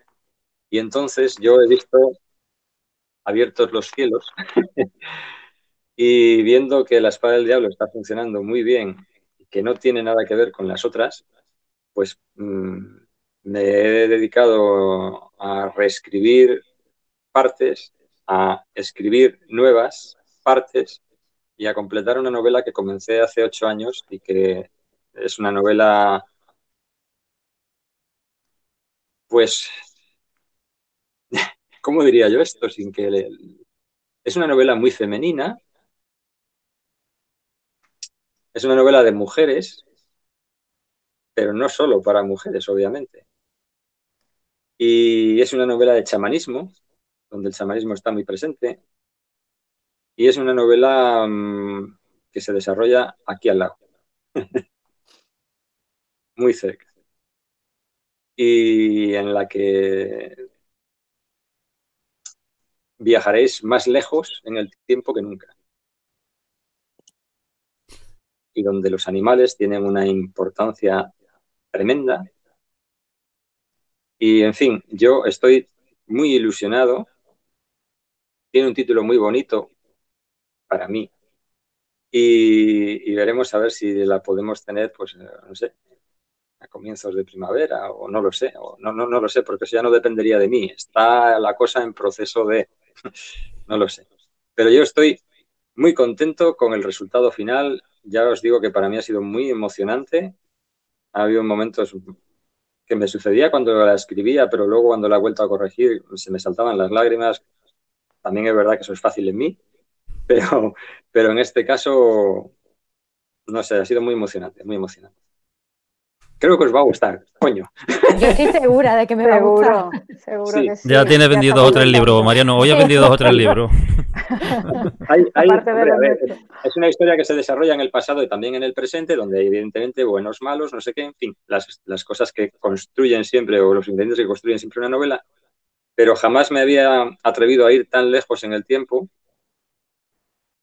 Es verdad que he tenido buenos asesores. Una de las personas que me asesoró falleció, pero he tenido recientemente conversaciones con otra persona que la ha sustituido en el mismo cargo. Y bueno, pues a ver, hoy, el viernes estuve allí en el Centro Nacional o Museo de Altamira con la directora, con Pilar Fatás, que tiene el manuscrito. Eso te iba a decir, me veo salir a los personajes de Altamira. Y que espero que se apiade de mí por todos los errores que haya podido cometer. Espero. Nunca he escrito una novela más emocionante que esta, de verdad. Fijaos que para mí Sherlock Holmes es un dios. Bueno, pero es que aquello era otro tipo de emoción. Esta es una emoción diferente, muy, muy emocionante. Para los amantes de los animales, ya lo de los perros ya no os lo cuento, lo bien que os lo vais a pasar, pero vamos, es una novela que la tengo mucho, mucho cariño. Y bueno, pues fíjate, 8 años, la pobre, pues a ver si esta vez sale a la luz y le gusta a la gente. Seguro que sí. Mariano, en otra de tus novelas, Los fantasmas de Becker, nos encontramos con varios encuentros casuales que, bueno, van haciendo que la historia se vaya desarrollando y llegue a su final, ¿no? ¿Tú crees en las casualidades? No, casualidades no. Yo creo que las cosas suceden siempre por alguna razón. Y a mí me gusta mucho escribir las novelas de esa manera, donde los hechos aparecen desilvanados inicialmente para que después se complete el tapiz por una serie de aparentes casualidades. Yo hace muchos años que, tantos como tengo, mira, ¿veis a este? Eso. Te iba a preguntar antes, ¿qué tienes en la mano? Este me ha acompañado a mí desde que yo empecé a dar conferencias, tenía yo 17, 18 años. Este personajito, que siempre está aquí delante, me ha acompañado. Y desde entonces, desde aquellas primeras veces y otras muchas cosas que, en fin, que sería largo de contar aquí, yo no creo que haya casualidades. Los hechos se hilvanan, se suceden de una determinada manera y nos suceden a todos. Lo que pasa es que generalmente percibes todo eso a posteriori, es decir, comienzas a hilvanar los hechos más tarde, no cuando están sucediendo los acontecimientos. A veces sucede que te das cuenta de las cosas durante, y entonces es el momento en el que se te produce la apertura de la conciencia, ¿no? Y dices, ¡coño! Pero normalmente nos damos cuenta después. Entonces a mí me gusta mucho eso, en las novelas jugar con esos hechos, con esas maneras aparentemente fortuitas de sucederse los acontecimientos, porque a mí me pasa. Bueno, nos pasan a todos. Pero claro, como soy yo el que escribe, vale, pues entonces, pues bueno, no creo en las casualidades. Creo que los sucesos suceden, teje la trama. Ayer, no sé si ha sido o el viernes, he puesto un post en Facebook de unos muñecos, unas marionetas que tenía un artista callejero, unos músicos, y decía yo eso de Dios mueve al jugador y la pieza, que Dios detrás de Dios la trama empieza. Y decía a continuación, de pronto alguien movió mis piernas y yo olvidé los versos y mis hilos, porque yo también soy, todos lo somos, una marioneta en manos de alguien, que Dios detrás de Dios la trama empieza. Pues yo creo que alguien urde esa trama, mueve los hilos de todos nosotros y los sucesos se producen exactamente como puede pasar en la novela Los fantasmas de Becker. No. Mariano, ¿quién leche es Colón? ¿Sabía dónde iba? Sí. ¿Sabía exactamente lo que tenía en las manos? Yo creo que sí. Colón es uno de los expedientes X históricos más fascinantes de todos. Algún día volveré a por él. Porque es una cosa que ocurrió antes de ayer. Si aquí no estamos hablando de hace 2000 años, de hace un montón. No, esto fue antes de ayer. Colón es de antes de ayer. Y no hay personaje más esquivo que este paisano, del cual no sabemos ni dónde nació, ni con certeza dónde coño está enterrado. Presumimos que está en Sevilla, pero es evidente que cuando se abrió la tumba, ya sabemos, había ahí tan solo unos pocos huesos. apenas tan grandes como una pelota de ping-pong, me decía a mí el profesor Lorente. En Sevilla, en Puerto Rico. En Puerto Rico, en Cuba. Sí, a él lo entierran primero en Valladolid. Y después su hijo Diego traslada los restos a la Cartuja. Más tarde marchan a Santo Domingo, luego a Cuba. Cuando España pierde Cuba, se repatrian los restos y están, se supone, en la Catedral de Sevilla junto a los de su hermano Hernando.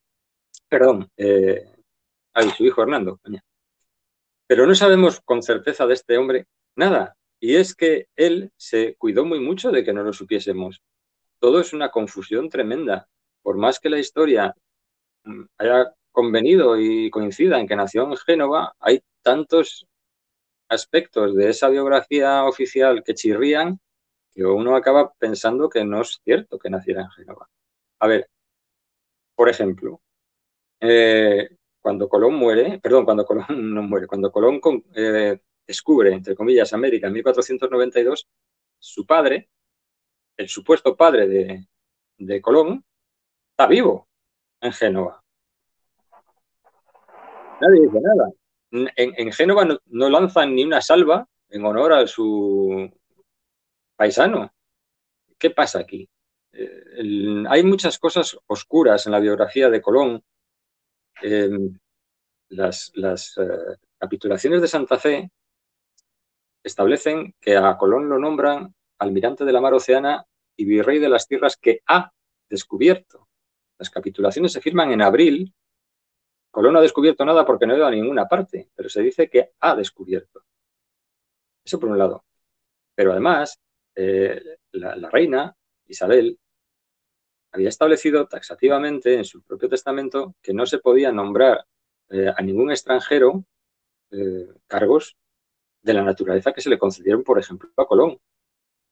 Virrey, almirante. Hay muchas cosas extrañas en los documentos que desaparecieron, en actas notariales que se falsificaron. En fin, eso por una parte. Luego él, pues probablemente pudo ser uno de los mayores sinvergüenzas de la historia. Era un tipo que no dudaba para poder llevar a efecto sus planes, hacer lo que fuese.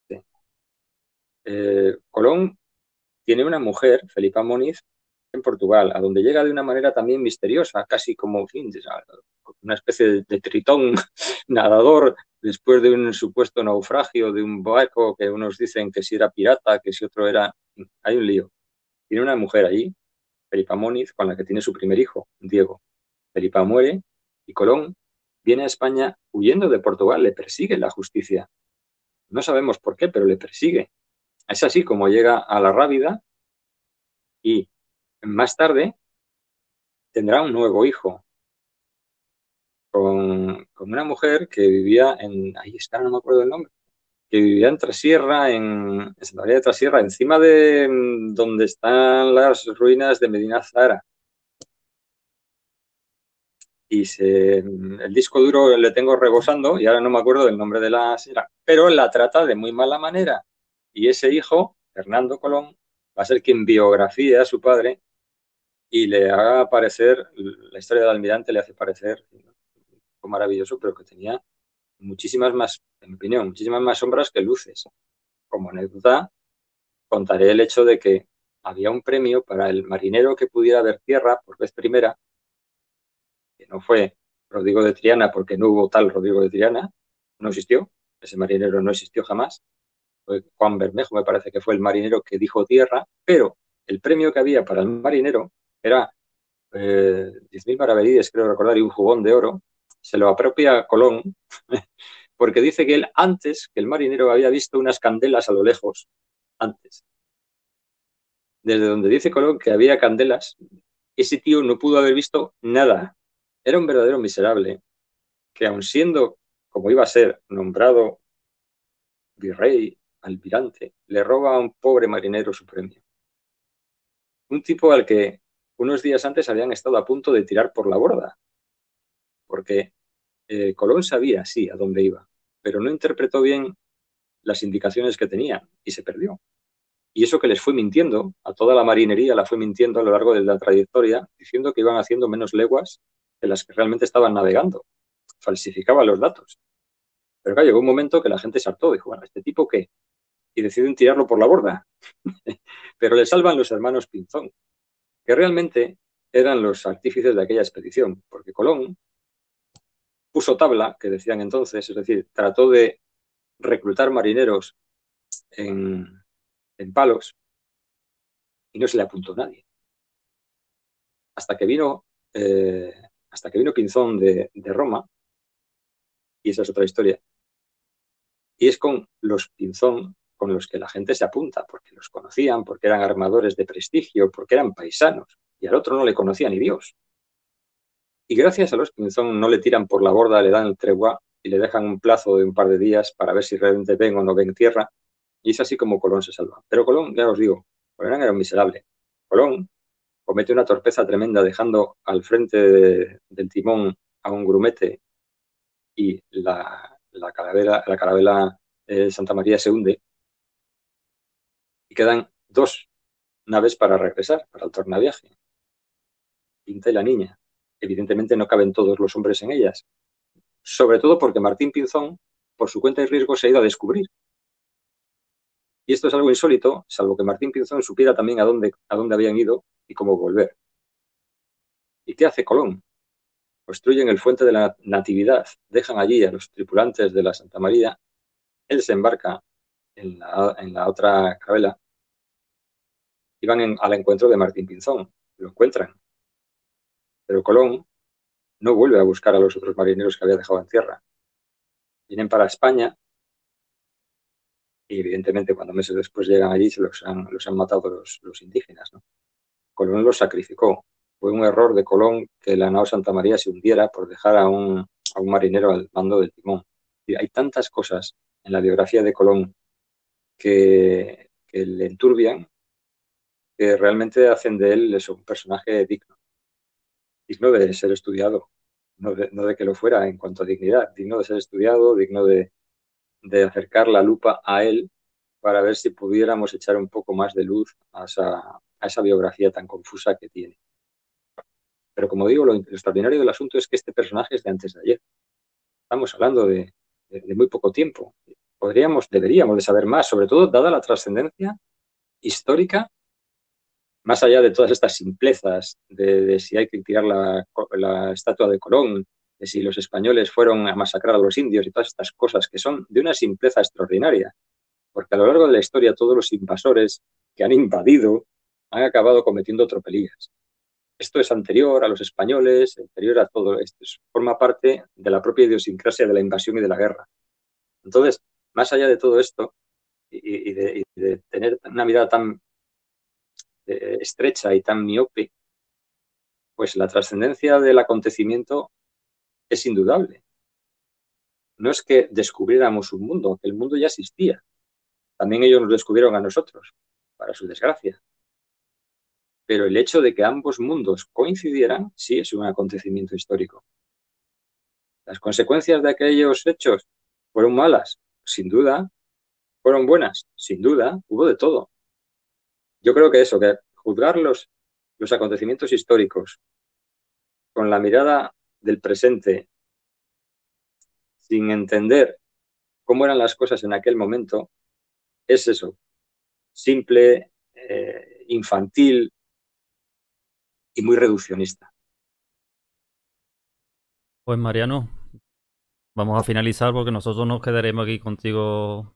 Llevamos 1 hora y media. Yo sé que estamos todos muy a gustito en casa, pero llevamos 1 hora y media y no queremos abusar tampoco. Nos gustaría emplazarte más adelante cuando se te olvide un poquito de nosotros y seguir hablando de temas que se nos han quedado en el tintero, como por ejemplo más preguntas de Colón, de Becker, de Dickens, de Sherlock Holmes, el cual es el que has dicho antes que te apasiona, que lo sé.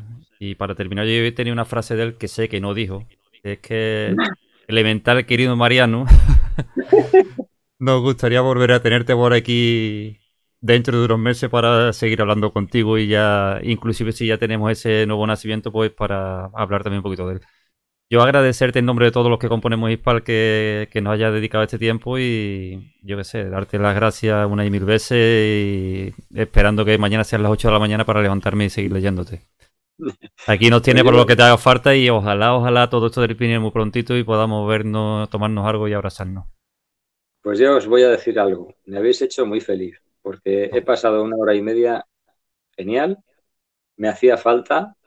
Yo creo que nos hace falta a todos de vez en cuando volver a encontrarnos, ya que no nos podemos ver físicamente. De manera que os doy las gracias yo a vosotros por haberme permitido tener esta tarde de domingo tan buena. Ha sido 1 hora y media, es verdad, pero se me ha pasado enseguida. Y sí que dijo ¿Y lo dijo? Sherlock, elemental, no, No doy verás, dijo elemental y dijo querido Watson. Lo que no dijo fue elemental, querido Watson en la misma frase. Vale, Elemental, sí. Querido Watson, también. Las dos cosas juntas, no. vale. De manera que muchísimas gracias, de verdad. Ha sido un verdadero placer y ojalá algún día nos podamos volver a reunir. Primero porque eso será signo de que sí, volvemos a estar todos juntos, pero sobre todo y especialmente porque todo el país, toda la humanidad volverá a circular A la con normalidad. cierta normalidad en el mundo, ¿no? Ojalá. Seguro que sí. Pues nada, lo dicho, muchísimas Pensemos gracias. que sí. Un beso, Mariano. Muchas gracias, Muchas Mariano. gracias, Mariano. Un beso a todos. Un beso.